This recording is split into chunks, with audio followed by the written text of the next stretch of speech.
अगला क्वेश्चन पर ध्यान दीजिए। 20 नंबर क्वेश्चन क्या है, इसमें एक नया बात है, वर्क्समैन कंपनसेशन से रिलेटेड बात। तो जब सवाल में वर्क्समैन कंपनसेशन फंड या रिजर्व दिया हो तो उस परिस्थिति में 3-4 कंडीशन बन जाते हैं। ठीक है, 4-5 कंडीशन है। ठीक है, जिसमें अलग अलग कंडीशन है, तो सब बात बता देते हैं। पहले सवाल पर ध्यान दीजिए क्या कहता है, इसमें क्या दिया हुआ है, कौन सा कंडीशन है वो देख लेते हैं। PQ एक फर्म में साझेदार है, 3-2 अनुपात में लाभ बांटते हैं। लायबिलिटी साइड में देखिए कैपिटल है PQ का, लेनदार है वर्क्समैन कंपनसेशन फंड है। एसेट साइड में goodwill, land and building, stock, debtor और बैंक बैलेंस है। क्लियर। 1/4/18 को संपत्ति और दायित्वों मतलब विघटन हो गया, फर्म का विघटन हो गया और संपत्ति और दायित्वों का निपटारा इस प्रकार हुआ है कि P ने भूमि और भवन को नगद भुगतान करके 1 लाख रुपया में ले लिया। अब यहाँ ध्यान दीजिए, अब 1 लाख रुपया नगद भुगतान करके जो लिया है, तो यहाँ पर बाय P's कैपिटल अकाउंट नहीं लिखेंगे, नगद वसूली हुआ ना। साझेदार लिया या कोई बाहरी व्यक्ति लिया, नगद में लिया तो by cash account assets realise के अंतर्गत आएगा। अगर सीधे कहता है कि P ने 1 लाख में ले लिया तो फिर by P's capital account assets realise हम लोग करते हैं, लेकिन इसमें क्या करेंगे, by cash account assets realise में लिखेंगे। ठीक है। स्टॉक का बिक्री हुआ, वसूली हुआ, ख्याति मूल्यहीन हो गया, देनदारों से 78,000 प्राप्त हुआ, कर्मचारी क्षतिपूर्ति का दावा 85,000 रुपया का था। देखिए इसमें एक कंडीशन क्या हुआ, पहला कंडीशन ध्यान दीजिए, बैलेंस शीट के लायबिलिटी साइड में वर्क्समैन कंपनसेशन फंड हो और उससे संबंधित जो दायित्व होगा, वर्क्समैन कंपनसेशन का दावा होगा और वो दावा रिजर्व से ज्यादा होगा। रिजर्व से क्या होगा, ज्यादा होगा। तो रिजर्व को हम लोग यहाँ पर क्रेडिट साइड में ट्रांसफर करेंगे और इस साइड हम उस दायित्व को क्या करेंगे, भुगतान करेंगे। ठीक है, जो इसमें जो कंडीशन बना वो कंडीशन बताया है। एक कंडीशन हम आपको जब थ्योरी बताए थे तो बताए थे वर्क्समैन कंपनसेशन फंड को छोड़ देना है, बैलेंस शीट में नहीं लिखना है, वो साझेदार के पूंजी खाता में क्या हो जाएगा, बटा जाएगा। वो कंडीशन कब बनेगा, तो जब वर्क्समैन कंपनसेशन फंड होगा लायबिलिटी साइड में और उससे संबंधित दायित्व नहीं होगा। जैसे उससे संबंधित दावा दिया हुआ है ना एडजस्टमेंट में, वो नहीं होगा तो फिर ये वर्क्समैन कंपनसेशन फंड को हम लोग वसूली खाता में नहीं भेजेंगे और फिर पार्टनर्स कैपिटल में बांट देंगे, जैसे जनरल रिजर्व, PL अकाउंट ये सब बांटते हैं वैसे। लेकिन वर्क्समैन कंपनसेशन रिजर्व भी है और उससे संबंधित दायित्व भी है। आया बात समझ में। और वो दायित्व उस रिजर्व से क्या होना चाहिए, ज्यादा होना चाहिए या बराबर होना चाहिए। अगर ऐसा स्थिति है तो फिर इसमें वर्क्समैन कंपनसेशन फंड ट्रांसफर होगा, लिखाएगा और डेबिट साइड में उसका भुगतान भी होगा। तो देखिए यहाँ पर लिख लेते हैं पहले टू सन्ड्री एसेट्स में क्या सब है। देखिए टू सन्ड्री एसेट्स में क्या सब है, गुडविल है 80,000, लिखाइए तो गुडविल 80,000। एक आदमी बोलिए, land and building 80,000, stock 60,000, debtors 40,000। इसमें प्रावधान नहीं ना है डेटर में, चलिए डेटर हो गया। और बैंक है तो बैंक तो लिखना नहीं है, जोड़ दीजिए 1,80,000, 2,60,000, टोटल जोड़ के कितना हो गया, 2,60,000। बाय सन्ड्री लायबिलिटीज में आइए, बाय सन्ड्री लायबिलिटीज में क्या सब है ध्यान दीजिए। क्रेडिटर है, क्रेडिटर्स कितना है, देखिए देखिए क्रेडिटर कितना का है सवाल में, 50,000 का। वर्क्समैन कंपनसेशन फंड लिख दिए हैं शॉर्टकट में। ठीक है, वर्क्समैन कंपनसेशन फंड कितना का है, 80,000 का है, तो यहाँ 80,000 लिख दीजिए। यहाँ शॉर्टकट में थोड़ा ये लिख देते हैं WC फंड, ठीक है। अब चलिए ये दोनों को जोड़ के कितना हो गया 1,30,000। अब इस बात को ध्यान रखना है, लायबिलिटी में पेमेंट सिर्फ क्रेडिटर का होगा। वर्क्समैन कंपनसेशन फंड ये कोई लायबिलिटी नहीं है, उससे संबंधित लायबिलिटी है, तो उस लायबिलिटी को हम यहाँ भुगतान करेंगे। और ये 80,000 फंड का रुपया है ना, तो ये लाभ में से बना होगा। तो लाभ अगर कोई मतलब कर्जा है और उससे संबंधित कोई रिजर्व है मान लीजिए, तो रिजर्व को यहाँ ट्रांसफर कर दिए हैं और इस साइड लायबिलिटी का क्या कर देंगे, भुगतान कर देंगे। अब देखिए हमको पेमेंट करना है 85,000 और उसमें 80,000 का मेरा रिजर्व है, तो उस 85,000 का भुगतान उस 80,000 से पहले होगा और फिर बाकी बचा 5,000 तो वो अलग से नगद से होगा। यानी टोटल 85,000 का 85,000 पेमेंट होगा। लेकिन हमारा रुपया पर कितना असर पड़ेगा, 5,000 का ना, 80,000 का तो मेरा रिजर्व पहले से है। आया बात समझ में? तो यहाँ पर वर्क्समैन कंपनसेशन फंड 80,000 लिखे हैं और उससे संबंधित लायबिलिटी जो होगा उसको हम पेमेंट डेबिट में करेंगे।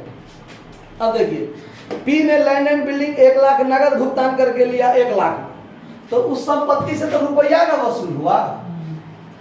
तो सवाल में देखिए बैंक है तो हर जगह बैंक लिखेंगे, by bank account assets realise, जिसमें लैंड एंड बिल्डिंग जो नगद भुगतान करके लिया है 1 लाख में, तो यहाँ 1 लाख लिख लीजिए, 1 लाख, ठीक है। उसके बाद स्टॉक का बिक्री 50,000 में हुआ, स्टॉक का बिक्री 50,000 में हुआ, ख्याति मूल्यहीन हो गया तो उसका लिखना ही नहीं है। देनदार से 78,000 हुआ, डेटर से कितना हुआ 78,000 हुआ, हो गया संपत्ति से वसूली, ठीक है। ये हुआ 1.5 लाख, यानी 1,28,000 है, 1 लाख मिला के 2,28,000, ठीक है। कामगार क्षतिपूर्ति का दावा 85,000 का था तो भुगतान होगा और लेनदारों को पूर्ण भुगतान होगा। तो चलिए यहाँ लिखते हैं to cash account liability paid. वर्क इसमें वसूली से संबंधित कोई खर्चा नहीं ना है, चलिए कोई बात नहीं, खर्चा हो तो पहले उसको देते, बैंक अकाउंट होगा।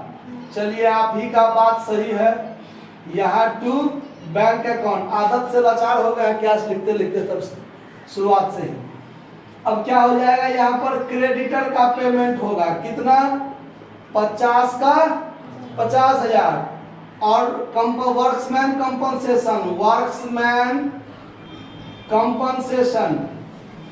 वर्क्समैन कंपनसेशन कितना है 85,000 का ना, तो 1,35,000 यहाँ पेमेंट होगा 80 है 50 1,30,000 है ना, आप 5 1,35,000, ठीक है, हो गया। अब यहाँ बात खत्म है, यहाँ पर अब क्या कर दीजिए, जोड़ घटाओ। अब देखिए कौन बड़ा है, 2,60,000, हमको लगता है यही बड़ा है, 2 लाख 3 लाख 3,95,000, 3 लाख, तो यहाँ भी 3,95,000, तो ये हुआ 3,58,000, 3,58,000, तो यहाँ बच जाएगा कितना 37,000, तो यहाँ 37,000 लिख दीजिए। ये हो जाएगा by partners capital account loss. इस लॉस को पी क्यू कैसे बांटेगा, 3:2 में बांटेगा, तो पी और क्यू का हिस्सा हो जाएगा 5 7 35, 7,200, तो 21,600 एगो का होगा, 21,600 और 14,400, गलती हो गया, 10,200 कितना, अच्छा रुकिए ठीक से करने दीजिए, 37,000 गुने 3/5, 5 से करेगा तो 5 7 35 और 200, 400 ना, 400, तो 7 या 21 1 22, 22,200 और फिर हो जाएगा 14,800। चलिए कभी कभी मुजबानी करने के चक्कर में इधर उधर हो जाता है। अब चलिए, ये वसूली खाता क्लियर है ना। अब पार्टनर्स कैपिटल में आइए, तो by balance BD 80,000 7,000, by balance BD P का 80,000 और क्यू का 70,000, यही है ना। चलिए अब इसमें देखिए पार्टनर्स कैपिटल एक ही जगह है, ये लॉस वाली बात यहां लिख दीजिए, टू रियलाइजेशन अकाउंट लॉस 22,200 और 14,800, और इसमें कुछ नहीं है बांटने उठने वाला बात। ये टोटल 80,000 70,000, यहाँ भी हो जाएगा 80,000 70,000, और इसमें से जो घटेगा टू बैंक अकाउंट क्या हो जाएगा, फाइनल पेमेंट होगा। तो इसमें से घटाइए, 22,000 घटेगा तो कितना बचेगा, 48,000, कितना 57,800, घटा के देख लीजिएगा सही सही। इसमें कितना बचेगा,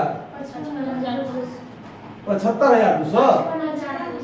हम भी तो बोली तो 70,000 अपने है, कितना 55,200, ठीक है। अब देखिए, अब बैंक अकाउंट बनाएंगे तो सबसे पहले क्या लिखेंगे, यहाँ टू बैलेंस बीडी लिखेंगे। जो बैलेंस शीट में कैश या बैंक जो था वो छोड़े थे 20,000 का, वो यहाँ आ गया।